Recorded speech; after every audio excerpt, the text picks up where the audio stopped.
বাংলাদেশের অতীতের ইতিহাস এরা ভুলে গেছে। ভারতবর্ষ প্রেমী প্রত্যেক কটা মানুষ সরকারি পদক্ষেপ করলে পাশে থাকে। ডক্টর ইউনিস একে এর নোবেল পুরস্কারটার ফেরত নিয়ে নেওয়া উচিত।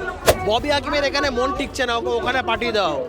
যেখানে আমরা এখানে বিজয় উৎসবটা উদযাপন করছি, যে উৎসব হিসাবমতো বাংলাদেশের উদযাপন করার কথা, কিন্তু দুঃখের বিষয় হচ্ছে আজকের দিনে দাঁড়িয়ে ভারতের যে যোগদান ছিল সেই বিজয় দিবসের যোগদানকেই তারা, সেই ইতিহাসকে তারা মুছে ফেলার চেষ্টা করছে। ভুলে যাচ্ছে ভারতবর্ষও দরকার নেই, পশ্চিমবঙ্গও দরকার নেই। উত্তর চব্বিশ পরগনার যত মানুষ তারা যদি পেট্রাপোল বর্ডারে দাঁড়িয়ে বাথরুম করা শুরু করে, বাংলাদেশ ভেসে যাবে।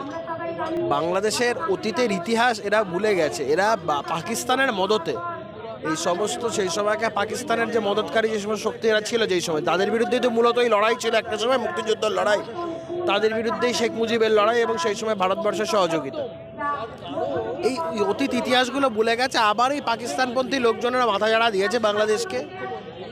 সেই সময় ঠান্ডা করা হয়েছিল, এই সময় তো ডান্ডা ধরে এদেরকে ঠান্ডা করার প্রয়োজনীয়তা আছে।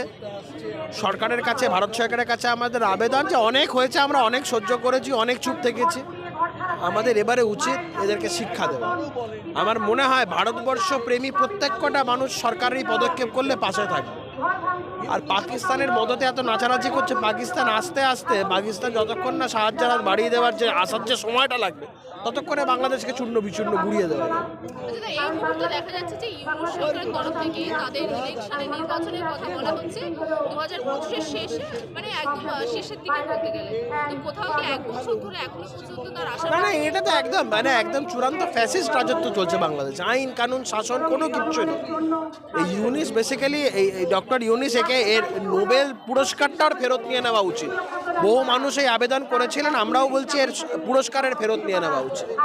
এ একদম আনফিট, সম্পূর্ণ একদম চূড়ান্ত সাম্প্রদায়িক একজন মানুষ এবং চূড়ান্ত জেহাদি শক্তির মদতকারী একজন মানুষ।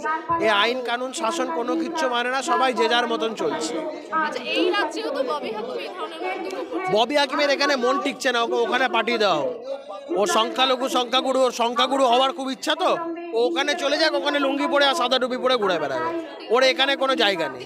সংখ্যালঘু হয়ে কি তাহলে তিনি বিচার পাচ্ছেন? বললাম তো, ওকে চলে যেতে বলুন ওখানে, ওর এখানে কোনো স্থান নেই। ওখানে লুঙ্গি পরে আর সাদা টুপি পরে ঘুরে বেড়াবে। বাংলা হান্টের আরো খবর দেখতে নজর রাখুন।